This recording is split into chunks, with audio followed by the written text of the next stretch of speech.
بسم اللہ الرحمن الرحیم۔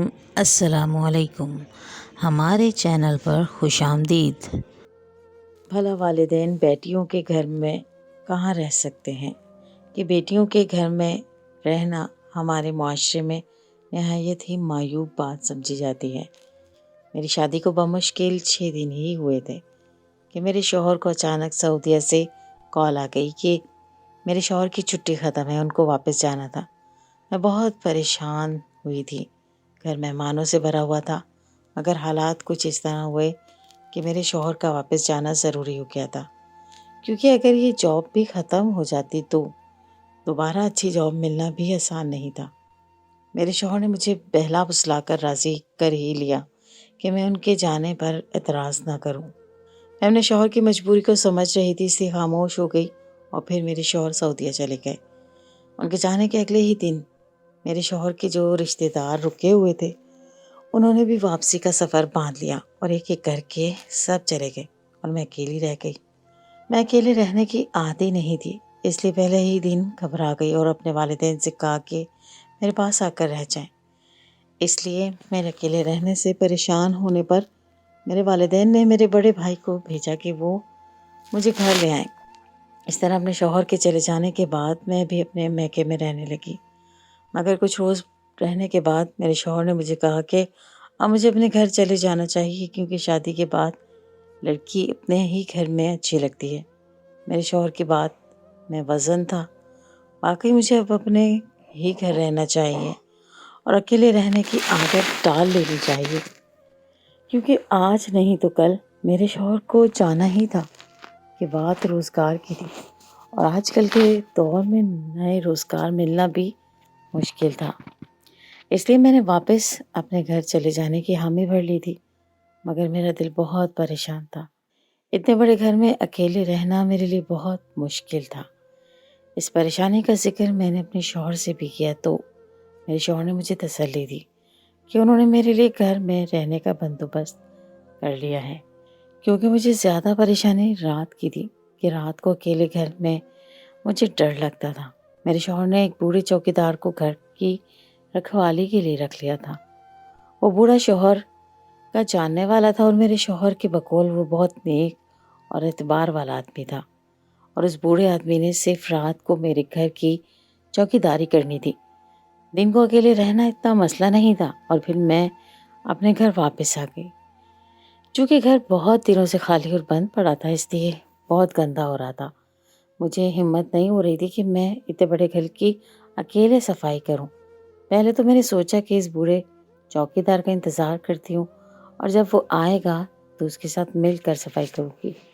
پھر مجھے اپنے شوہر کی بات یاد آئی کہ وہ بوڑھا چوکیدار رات میں آئے گا اور میرے لیے رات کا کھانا بھی لے کر آئے گا، اور اگر میں چاہوں تو رات میں اس چوکیدار سے چائے بھی بنوا کر پی سکتی ہوں۔ میرے شوہر کو معلوم تھا کہ میں چائے کی شوقین ہوں، شاید اس لیے میرے شوہر نے ایسے چوکیدار کا بندوبست کیا تھا جو گھر کی رکھوالی کے ساتھ ساتھ مجھے چائے بھی پلائے۔ پھر میں نے ہمت کی اور گھر کی صفائی شروع کی۔ بہت ٹائم لگا، مگر گھر صاف ہو گیا اور سب کچھ اپنی جگہ پر ترتیب سے رکھا۔ صاف ستھرا ہو چکا تھا، شام گزر چکی تھی، اور میرا تھکاوٹ اور بھوک سے برا حال تھا۔ میں بڑی بےتابی سے اس بوڑھے چوکیدار کا انتظار کر رہی تھی، مگر ساتھ ہی مجھے گھبراہٹ بھی ہو رہی تھی کہ جانے وہ کیسا آدمی تھا۔ لیکن پھر مجھے شوہر کی بے فکری اور دلاسا یاد آ جاتا تو میں زیادہ پریشان نہیں ہوئی۔ اتنے میں دروازہ بجا۔ وہ بوڑھا چوکیدار آ چکا تھا۔ میں نے ہمت کر کے دروازہ کھولا، مگر اس کو دیکھ کر اپنے شوہر کی بات پر یقین آ گیا تھا۔ وہ بہت بوڑھا تھا، اس کی بڑی سفید داڑھی تھی، صاف ستھرے کپڑے تھے، اور نظریں مسلسل زمین کو تک رہی تھی۔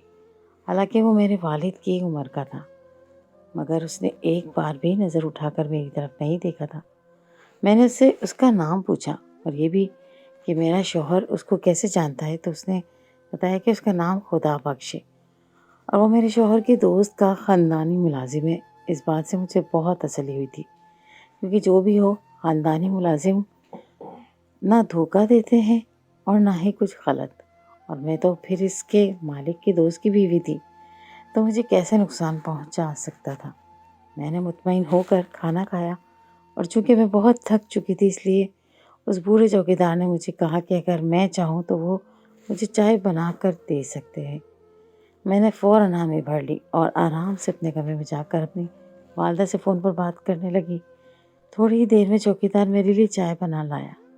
چائے کا کپ مجھے دیتے ہوئے بھی اس کی نظریں مسلسل جھکی رہی تھی۔ میں اس چوکیدار کی شرافت کی قائل ہو گئی تھی۔ چائے کی پہلی چسکی سے ہی مجھے مزہ آ گیا تھا۔ بہت ہی مزیدار چائے بنائی تھی۔ بوڑھے چوکیدار نے میں جیسے چائے پی رہی تھی، میرے اندر سکون سا اتر رہا تھا اور تھکاوٹ تو جیسے ختم ہو گئی تھی۔ چائے پیتے ہی مجھے نیند آ گئی اور جب میری آنکھ کھلی تو دن کی روشنی پھیل چکی تھی، مگر میرے رونگٹے کھڑے ہو چکے تھے۔ اس رات میں چپ رہی، ڈر کے مارے کسی سے کچھ نہیں کہا، مگر 3-4 راتوں سے جب یوں ہی ہونے لگا جیسے میں اٹھتی میرے جسم پر کپڑے۔ میرا نام امارہ ہے، میرا تعلق بھرے پرے اور کھاتے پیتے خاندان سے ہے۔ ہم 4 بہنیں اور 2 بھائی ہیں۔ میں اپنے بہنوں بھائیوں میں سب سے چھوٹی ہوں اور اپنے سب گھر والوں کی بہت زیادہ لاڈلی ہوں۔ میری والدہ گھریلو سادہ سی خاتون ہے اور میرے والد کا کپڑے کا بہت بڑا کاروبار تھا، جس کو میرے والد نے خوب محنت سے اس مقام تک پہنچایا تھا۔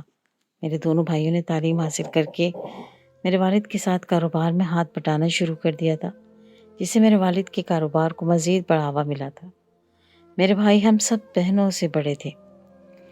میری بڑی تینوں بہنوں کی شادی میٹرک کے بعد کر دی گئی تھی، کیونکہ میرے والد کے بقول بیٹیوں کی جتنی جلدی شادی ہو جائے اتنا ہی اچھا ہے، اور جب بیٹوں کے پاؤں کمائی میں جم جائے تب ان کی دلہن لانی چاہیے۔ لہٰذا میری بڑی بہنوں کی شادی کے بعد میرے والد نے میرے دونوں بھائیوں کی شادی بھی خاندان میں کر دی تھی۔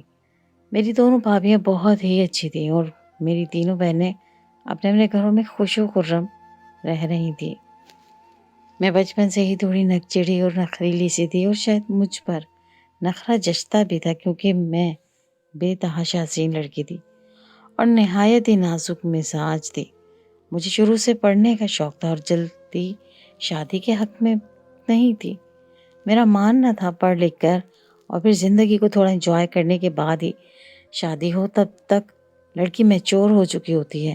اس لیے میں نے اپنے والدین سے ضد کر کے اپنی بات منوائی اور اب مزے سے پڑھائی اور ساتھ میں زندگی کے مزے لوٹ رہی تھی، اور سب کے لاڈ پیار اور توجہ کی اکلوتی وارث بنی ہوئی تھی۔ مجھے گھر کے کاموں میں کچھ خاص دلچسپی نہیں تھی، مگر امی کے ڈر سے میں نے کھانا بنانا سیکھ لیا تھا۔ میری والدہ اس بات کے سخت خلاف تھی کہ لڑکی کو گھر کے کام نہ آتے ہوں۔ میری والدہ کا کہنا تھا کہ عورت اصل حسین تب ہوتی ہے جب وہ اپنے گھر کا ہر کام جانتی ہوتی ہے۔ باقی بہنیں تو پھر بھی میری والدہ کی فرما بردار تھیں، اس لیے جلد ہی گھر کے کام سیکھ گئی تھی، مگر مجھے گھر کے کاموں سے الجھن ہوتی تھی۔ لیکن امی کے ڈر سے میں نے بھی جیسے تیسے سب کام سیکھ لیے تھے۔ وقت گزرتا گیا، جیسے ہی میں نے ایم اے کا امتحان دیا، میرے والدین نے میرے لیے بھی رشتہ منتخب کرنے کا سوچا۔ میں پہلے سے بھی زیادہ حسین ہو گئی تھی اور اس پر میری نزاکتیں، میرا نخرہ اور لاڈلا پن، اس سب نے مجھے مزید حسین بنایا ہوا تھا۔ اس لیے میرے لیے رشتوں کی لائنیں لگی ہوئی تھی۔ میرے والدہ کا کہنا کہ یہی وقت صحیح ہے کہ ہمارا کا رشتہ کر دیا جائے۔ اگر ان رشتوں کو بھی منع کر دیا تو پھر اس کے بعد رشتے آنے بھی بند ہو جائیں گے، کیونکہ اب میری عمر تھی شادی کی، اور اگر مزید عمر بڑھ گئی تو کوئی نہیں لے گا، اور نہ ہی میرا حسن تب کام آنا تھا۔ میری والدہ کی بات میں وزن تھا، اس لیے میرے والد نے مجھے سمجھایا کہ اب زیادہ دیر نہیں کرتے، کیونکہ لڑکی کی عمر زیادہ ہو جائے تو اس کے رشتے آنا بہت مشکل ہو جاتے ہیں۔ پھر میں نے بھی اپنے والدین کو رضامندی دے دی کہ وہ جہاں چاہیں میری شادی کر دیں، میں تیار ہوں۔ شادی کے لیے میں لاڈلی اور اپنی مرضی کرنے والی ضرورت تھی، مگر ایسی فطرت کی نہیں تھی کہ اپنے لیے خود لڑکا پسند کر دی، اور نہ ہی مجھے کبھی کسی لڑکی میں دلچسپی محسوس ہوئی تھی۔ میں نے سوچ رکھا تھا کہ شادی جب بھی کروں گی اپنے والدین کی مرضی سے ہی کروں گی۔ اس لیے اسکول کالج میں لڑکوں کے ساتھ پڑھتے ہوئے بھی میں بہت محتاط رہتی تھی، اور ہمیشہ خود کو پردے میں ہی رکھا تھا کہ کچھ بھی ہو، لڑکی کے لیے اس کی عزت ہی سب سے زیادہ قیمتی چیز ہے۔ اور پھر میرے والدین اور میرے بھائیوں نے مجھ پر اندھا اعتبار کیا تھا اور مجھے آگے بڑھنے دیا تھا، تو میں کیسے ان کے اعتبار کو توڑ سکتی تھی؟ اس لیے میں نے تعلیم حاصل کرنے کے دوران کبھی کچھ ایسا نہیں ہونے دیا تھا۔ اور اب جب رشتے کی بات آئی تو میرے والد نے مجھ سے پوچھا کہ اگر میری کوئی مرضی ہے تو ان کو بتا دوں، لیکن میں نے بول دیا تھا کہ میں ان کی مرضی سے شادی کروں گی۔ میرے والدین بہت خوش تھے کہ میں لاڈ پیار میں بھی اپنی حد سے نہیں گزری تھی۔ پھر میرے لیے اچھے رشتے کی تلاش ہونے لگی۔ رشتے تو بہت آ رہے تھے، مگر میرے والدین بہت چھان بین کر رہے کہ بہترین رشتہ ڈھونڈنا چاہتے تھے کہ مجھے بعد میں کوئی تکلیف نہ ہو اور خوشی سے رہوں۔ خیر، یہ چاہت تو ہر ماں باپ کی ہوتی ہے کہ ان کی بیٹیوں کو اچھے مرد ہی ملے۔ اب یہ تو بیٹیوں کا نصیب ہوتا ہے۔ آخر ایک دن میرے لیے ایک ایسا رشتہ آیا جیسا میرے والدین چاہتے تھے۔ ابرار میرے بھائی کی جگری دوست کا کزن تھا اور اپنے والدین کا اکلوتا بیٹا بھی۔ والدین کا بہت پہلے ہی انتقال ہو چکا تھا۔ بھائی کے دوست منیر بھائی کا کہنا تھا کہ ابرار نے ماں باپ کے بغیر بھی بہت ٹائم گزارا ہے، مگر اس نے کوئی بری عادت نہیں پالی اور نہ ہی کسی بری صحبت میں پڑا تھا، بلکہ تعلیم حاصل کرنے کے ساتھ ساتھ ابرار نے اپنے والد کے کاروبار کو صحیح ٹائم اور محنت دی، جس سے اس کا کاروبار بہت بڑھ گیا تھا۔ روپے پیسے کی بہت ریل پیل تھی اور اب تو ابرار کی سعودیہ میں بہت اچھی فرم میں نوکری لگ گئی تھی اور کاروبار کو ابرار نے اپنے والد کے بہت ہی پرانے خاص اور اعتبار والے ملازم کے حوالے کیا ہوا تھا۔ اس طرح سے پیسہ دونوں طرف سے برس رہا تھا اور اب جب وہ سعودیہ سے چھٹی ہمارے گھر اپنی پھوپھو یعنی منیر بھائی کی والدہ سے ملنے آیا تو میری والدہ نے ابرار کو شادی کا کہا اور ساتھ میں ہی بہت سے رشتے بھی بتا ڈالے۔ انہیں لڑکیوں میں امارہ کا ذکر اور اس کی تصویر بھی دی اور ابرار کو امارہ بہت پسند آئی تھی، اس لیے تھوڑی بہت چھان بین کی گئی۔ ابرار سے ایک دو بار جا کر ملاقات بھی کی گئی۔ وہ واقعی اس قابل تھا کہ اس کا رشتہ قبول کیا جاتا، اس لیے اس رشتے کو ہاں کر دی گئی تھی اور پھر شادی کی تیاریاں ہونے لگیں، کیونکہ ابرار شادی کر کے جانا چاہتا تھا تاکہ جلد سے جلد اپنی بیوی کو بھی اپنے پاس بلا سکے۔ اور یوں جھٹپٹ منگنی جھٹپٹ بیاہ کے مستاق میری شادی ابرار سے کر دی گئی تھی۔ میں ویسے تو خوش تھی کہ ابرار کی بہت تعریفیں سن رکھی تھی، مگر اندر ہی اندر دل بہت ڈر رہا تھا کہ پھر بھی وہ شخص میرے لیے انجان تھا اور نہ جانے میرے ساتھ اس کا کیا برتاؤ ہوگا۔ میں اگلے گھر بھی بہت عیش اور نخروں سے رہوں گی یا بہت سی لڑکیوں کی طرح مجھے بھی بہت کچھ برداشت کرنا پڑے گا؟ اس طرح کی بہت سی سوچیں تھی جس نے مجھے ڈرایا ہوا تھا اور میں تھوڑی پریشان بھی تھی اور اپنے اتنے پیار کرنے والے والدین اور بھائیوں کو چھوڑ کر جانے پر بہت زیادہ اداس بھی تھی۔ سب مجھے بہت سی تسلیاں اور دلاسے دے رہے تھے اور پھر وہ بابرکت دن آ گیا جب میں روتے دھوتے ابرار کے سنگ رخصت ہو گئی۔ میری شادی بہت ہی دھوم دھام سے ہوئی تھی کیونکہ میں اپنے والدین اور بہنوں بھائیوں کی لاڈلی تھی اور ابرار اکلوتا اور بہت پیسے والا، تو دونوں طرف سے کسی چیز کی کمی نہیں چھوڑی گئی تھی۔ اور چونکہ ابرار کے والدین حیات نہیں تھے اور بھائی بہن بھی کوئی نہیں تھا، اس لیے ابرار کا پورا خاندان ابرار کی فیملی بن گیا اور شادی کی رسومات سے لے کر شادی کے انتظامات سب انہوں نے مل کر ادا کیے۔ اور ابرار کی پھوپھیاں اور خالائیں تو شادی کے بعد بھی رکنے والی تھی کہ نئی نویلی دلہن کو خوب ٹائم دینا ہے۔ ابرار واقعی بہت اچھے شوہر ثابت ہوئے تھے۔ ان 6 دنوں میں ابرار نے میرا بہت خیال رکھا تھا اور مجھے بالکل بھی محسوس نہیں ہونے دیا تھا کہ میں ماں باپ کا گھر چھوڑ کر آئی تھی۔ ابرار میری چھوٹی سے چھوٹی بات اور خواہش کا احترام کر رہے تھے۔ اس سب نے مجھے بہت خوش کر دیا تھا اور اللہ تعالیٰ کا شکر ادا کرتے نہ تھکتی تھی، اور میرے والدین بھی میرے چہرے کی پھوٹتی خوشی دیکھ کر بہت خوش تھے۔ اب جب ابرار کو اچانک سعودیہ جانا پڑا تو میں بہت اداس اور پریشان ہوئی تھی اور اکیلے گھر میں رہنا بھی مشکل تھا، مگر مجھے ہر حال میں سمجھوتا کرنا تھا اور ویسے بھی بہت کم ہی ٹائم تھا۔ پھر ابرار نے مجھے اپنے ساتھ لے جانا چاہتا اور رات کے لیے ایک چوکیدار بھی تو رکھ دیا تھا، اور اس صبح جو ہوا اس نے میرے ہوش اڑا دیے تھے۔ جب میری آنکھ کھلی تو میرے جسم پر کپڑے نہیں تھے اور ایک چادر میرے اوپر پڑی تھی، حالانکہ مجھے یاد تھا کہ میں نے کپڑے بھی پہن رکھے تھے اور چادر تو تھی ہی نہیں۔ بیڈ پر تو یہ سب کیسے ہوا تھا؟ میرا سوچ سوچ کر برا حال تھا اور پھر مجھے نیند بھی تو گہری آئی تھی، اور میرے علاوہ گھر میں ایک ہی بوڑھا چوکیدار تھا جو صبح ہوتے ہی شاید جا چکا تھا۔ کہیں اس نے تو میرے ساتھ کچھ غلط؟ اس سوچ سے میری روح فنا ہونے لگی تھی۔ مجھے کچھ سمجھ نہیں آ رہا تھا، اور بات بھی ایسی تھی کہ میں ابرار سے ذکر نہیں کر سکتی تھی، لیکن جو بھی ہوا تھا سہمی نہیں تھی۔ میں بہت پریشان تھی کہ مجھے ناشتے کا بھی ہوش نہیں تھا۔ پھر ابرار کی کال آ گئی۔ میں نے بڑی مشکل سے اپنا موڈ نارمل رکھا اور ابرار سے بات کی، تو باتوں باتوں میں ابرار نے بتایا کہ صبح تم سوئی تھی اور چوکیدار مجھے بتا کر چلا گیا تھا کہ اندر بیوی کو بتانے نہیں جاتا، مناسب نہیں لگتا، وہ سوئی ہوئی ہے۔ اس بات نے مجھے چونکا دیا تھا کہ اگر وہ اتنا احتیاط والا تھا تو رات میں کیسے کچھ کر سکتا ہے۔ میرے ساتھ میں سوچ سوچ کر پاگل ہو رہی تھی، اور پھر میں نے بہانے سے ابرار سے دوبارہ اس چوکیدار کا پوچھا تو ابرار نے کہا کہ اس کا آنکھیں بند کر کے یقین کرو جیسے مجھ پر کرتی ہو۔ اس بات سے میں نے سوچا کہ شاید مجھے ہی نیند میں گرمی لگی ہوگی، اور میں نے کپڑے اتار کر چادر اوڑھ لی تھی، مگر یہ تھی بہت حیران کن بات۔ خیر، میں نے اپنے دل کو کسی طرح مطمئن کرنے کی ناکام کوشش کی اور اٹھ کر اپنے گھر کے کام کرنے لگی۔ میری طبیعت عجیب بوجھل سی تھی، شاید کل کی تھکاوٹ کا اثر تھا۔ ایسے ہی دن گزر گیا اور رات ہو گئی۔ چوکیدار کل والے ٹائم پر ہی آیا تھا اور میرے لیے کھانا بھی لایا تھا، اور کل کی طرح ہی اس نے نظریں جھکائی ہوئی تھی، اور مجھے کھانا دیتے ہی وہ چوکیدار باہر گیٹ پر جا کر بیٹھ گیا تھا۔ میں اس کی طرف سے مطمئن ہو گئی کہ واقعی مجھ سے ہی نیند میں کچھ ہوا تھا۔ پھر میں نے کھانا کھایا، کچھ دیر اپنی والدہ سے بات کی اور سونے کا ارادہ کیا کہ وہ چوکیدار پھر سے چائے لے آیا۔ وہ چائے بہت مزے کی بناتا تھا، اس لیے میں انکار نہیں کر پائی اور چائے پی لی، اور چائے پینے کے دوران ہی مجھے سکون اور غنودگی ہونے لگی تھی، اور چائے پیتے ہی میں سو گئی تھی، اور صبح اٹھی تو ایک بار پھر میں چادر میں سوئی تھی۔ اب یہ بات معمولی نہیں تھی، میں نے کبھی نیند میں ایسا نہیں کیا تھا، تو اب ایسا کیوں ہو رہا تھا؟ اور آخر ایسی بھی کیا بات تھی کہ میں اتنی گہری نیند سو جاتی تھی؟